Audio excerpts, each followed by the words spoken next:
How do you get over your ex? No contact. That's it. That's the end of the video. That's all I got, folks. No, it's a fraught topic. It's a fraught topic. No contact is essential, I think. I don't think there's any other way to do it. And I do really feel for those people who, for whatever reason, you know, they're kind of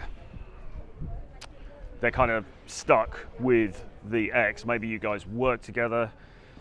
Maybe, God forbid, you were living together and you're still in the same property for the time being. I mean, that must be so difficult. I don't know how people do that, really. And actually, I would say that the fact that relationships do break up and these things don't always end happily is a good reason to be very cautious about either moving in with somebody in the first place or dating somebody that you work with or that you are, you know, intimately kind of connected with in some sort of social scene, because it does make things very, very difficult. And I would say no contact is the key thing. The only two bits of advice I believe that I can give you in all good conscience is no contact and time, which is not what you want to hear. Which is not what you want to hear, because you come to a video like this and you want to know, all right, so how do I get over this and how do I get over it quickly? I don't believe, and like, I know people that think differently to this and people are going to have different opinions and, you know, maybe they're right, maybe I'm wrong, I don't know. But I personally just don't think that there is any quick fix to this, really. Having been through a number of breakups in my life, and pretty painful ones as well, and I'm the kind of person, I tend to get quite attached, you know, I tend to get quite entangled, maybe is the word, if you want to be a bit self-helpy about it. I tend to get quite entangled with people, and so I've been through quite a number of very painful sort of breakups, and I just don't think there's a quick fix. I really don't. I mean, guys will say things like, yeah man, all you got to do is meet somebody else, you know, go out on a spree, go to Magaluf on holiday and sleep with 10 other women and it's all going to be great. I think that is a fallacy. That's my view. I think that's a fallacy. I don't think it works. I just don't think it works. I think, you know, it kind of, the best that it's going to do is it's going to take your mind off things for a brief period of time. That's about it. That's really the best it's going to do. But actually, ironically, sometimes it can make you feel worse, because you find yourself in bed with somebody else and you're going through the motions, you're doing it, but it feels a bit like, it just feels wrong, because you feel like it should be with that other person. It should be with her. It should be with the, you know, the person with whom I've just split up. And so, as I say, ironically, sometimes trying to use sex as a way to get over these things can actually make it worse in the short term. That's not really a shortcut. Now, alcohol, drugs, I don't do them anymore, and I haven't done them for about 20 years, so I perhaps not the best person to speak on that. But in my experience before that, that doesn't work either, and that can also make it worse, because the problem with using substances to sort of get over stuff, to sort of forget about stuff, is that even if that night when you're high, when you're on it, you feel better, or you sort of forget about it for that short period of time, the next day, gentlemen and ladies, you are going to feel a lot worse, because come downs and hangovers are a terrible, terrible thing. They are the work of the devil, and they only serve to amplify the thing that you are trying to forget. They only serve to amplify your problems, the problems you were trying to escape from. And worse than that, if you're anything like me, going on a spree, going out, having a few drinks, doing some drugs, whatever, can lead to consequences. It can lead to you doing stupid things. You know, maybe you call your ex, maybe you send a load of messages, maybe you humiliate yourself, or maybe you do something else. You know, maybe you get into a fight, or you just do something really stupid. So then, on top of the original problem, you've also got those consequences to deal with as well. So I would not recommend the use of drink or drugs to try and get over something either. Travel, that's an interesting one, isn't it? Does travel work? It works to some extent. It works to some extent, I would say. It sort of, I just made a video talking about how place becomes very imbued with the sense of people that we've known, the sense of people that we've been intimate with, and how a place will have all these reminders of your ex. So when you travel, when you go somewhere different, obviously that goes away, unless you go somewhere you've been to with your ex. But if assuming you go somewhere that's new, then you get over that initial problem because you don't have the reminders there. You know, it's different. You're seeing different landscape. It's just you don't have that issue to deal with. But whenever you travel, you take yourself with you. You take yourself with you, and you don't escape from yourself, really. Well, you don't escape from yourself at all. Now, I was traveling a lot last year, and I'd been through a breakup, and I was trying to process that breakup, and I was also traveling, and we were also meeting lots of new people and all this kind of stuff, and it was great, and it did help in some ways. But also, I found myself a lot of the time, I was in interactions with people,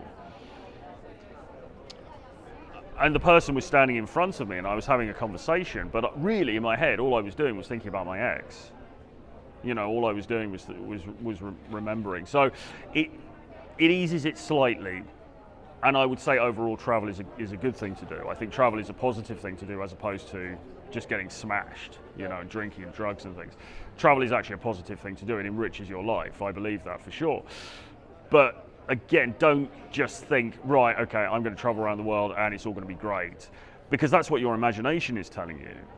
You know, that's in your head. You think, well, I'll go to Tokyo, and then when I'm in Tokyo, I won't feel this pain anymore because I'll be in Tokyo and it's going to be amazing.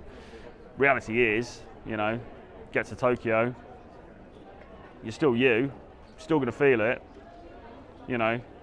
No shortcuts really. So no contact is, as I say, essential. This has been talked about loads of times, so I don't need to go into too much the reasons why, but I mean, basically, any reminders that you get, it's like an alcoholic. The alcoholic, he picks up a drink, he takes a little thimbleful of vodka, and suddenly he's just back on it again. He's back in that mindset. It's reminded him, it's woken up his, dopamine receptors. He needs another drink, and then another one.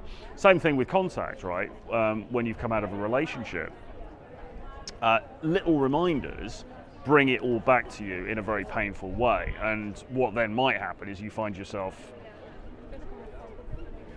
then you think, oh shit, I really want to speak to her, I really want to ring her, and then you ring her and maybe she doesn't answer the call, or she cancels the call when she sees it's you, and that hurts even more, because then you're thinking, God, I tried to reach out to her and she's rejected my call. And then maybe you try to write her an email, you try to write her a letter, and suddenly you've created yearning in yourself that is more acute than it needed to be, because you've resumed contact. And when I say contact, I don't just mean speaking to her, I mean like looking at her Instagram, looking at her Facebook, if you boomers are still on that, looking at her TikTok, whatever, looking at her social media. You don't want to do it, okay? And then you just need time, and it sucks. So this geezer is playing the blues. He's feeling it, man.